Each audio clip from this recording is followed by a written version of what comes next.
আসসালামু আলাইকুম রহমতুল্লাহি ওয়া সম্মানিত প্রিয় মুসলমান ভাই বোনেরা, আমরা প্রত্যেক ফরজ নামাজের পরে দুরূদ শরীফ পড়ব। কেননা দুরূদ শরীফ এমন এক আমল, যে আমলের কারণে আপনার যত মুসিবত আছে, সমস্যা আছে, বালা মুসিবত আছে, সব বালা মুসিবত দূর হয়ে যাবে। কেননা যেই ব্যক্তি দুরূদ শরীফ পাঠ করে, পাঠকারীর উপরে আল্লাহ তাআলার রহমত নাজিল হয়। সেই সাথে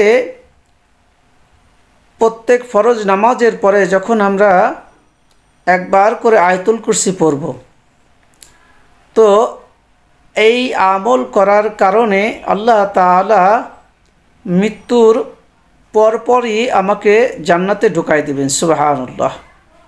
নবীজি বলেছেন, যে ব্যক্তি প্রত্যেক ফরজ নামাজের পরে আয়াতুল কুরসি একবার পড়ে নেয়, তার মধ্যে আর জান্নাতের মধ্যে অন্তরায় হচ্ছে মৃত্যু। এখন যেই ব্যক্তি কোনো দিন নামাজের ধারে নাই, বলেন কোন ব্যক্তির জন্য? যেই ব্যক্তি নামাজ পড়েছে, তো নামাজের পরেই আয়াতুল কুরসি পড়তে হবে। সুতরাং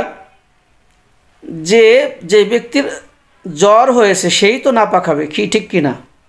যে ব্যক্তির জ্বর এসেছে সেই নাপাক হবে। যার জ্বর আসে নাই, শরীরে ব্যথা নাই, সে নাপাক হলে কাজ হবে? হবে না। সুতরাং যেই ব্যক্তির বলেন নামাজ আদায় করেছে, ফরজিয়াতকে আদায় করেছে, ফরজ নামাজ জামাতের সাথে আদায় করেছে অথবা বাসায় একাকী আদায় করে নিয়েছে, তো এই ব্যক্তি ফরজ নামাজ আদায়ের পরে একবার আয়াতুল কুরসি পড়বে। কয়বার? একবার। এবং 100 বার দুরূদ শরীফ পড়বে। কতবার? 100 বার। তো আল্লাহ তাআলা তাকে গায়েবী রিজিক আল্লাহ তাআলা দান করবেন। এবং এই আয়াতুল কুরসির যে ফজিলত আছে, এটা দুনিয়াতেও কল্যাণ দিবে এবং মৃত্যুর পরবর্তী সময় প্রথম ঘাঁটি হচ্ছে কবর। এই কবরের মধ্যেও তার জন্য নাজ নিয়ামতের ব্যবস্থা করা হবে। আল্লাহ তাআলা প্রত্যেক 5 ওয়াক্ত সালাত আদায়ের পরবর্তী আমল আমাদেরকে আয়াতুল কুরসি পাঠ করার তৌফিক দান করেন। তবে ইখলাসের সাথে পাঠ করতে হবে, আদবের সাথে পাঠ করতে হবে, তাজিমের সাথে পাঠ করতে হবে। তাহলেই আল্লাহ তাআলা আমাদেরকে পুরস্কৃত করবেন।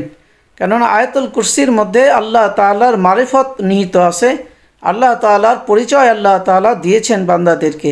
এজন্যই এই আয়াতুল কুরসিকে বলা হয়, যত আয়াত কারিমা আছে এই সমস্ত আয়াতের সর্দার বলা হয় আয়াতুল কুরসিকে। আল্লাহ তাআলা আমাদের সকলকে এই মূল্যবান আমলটি করে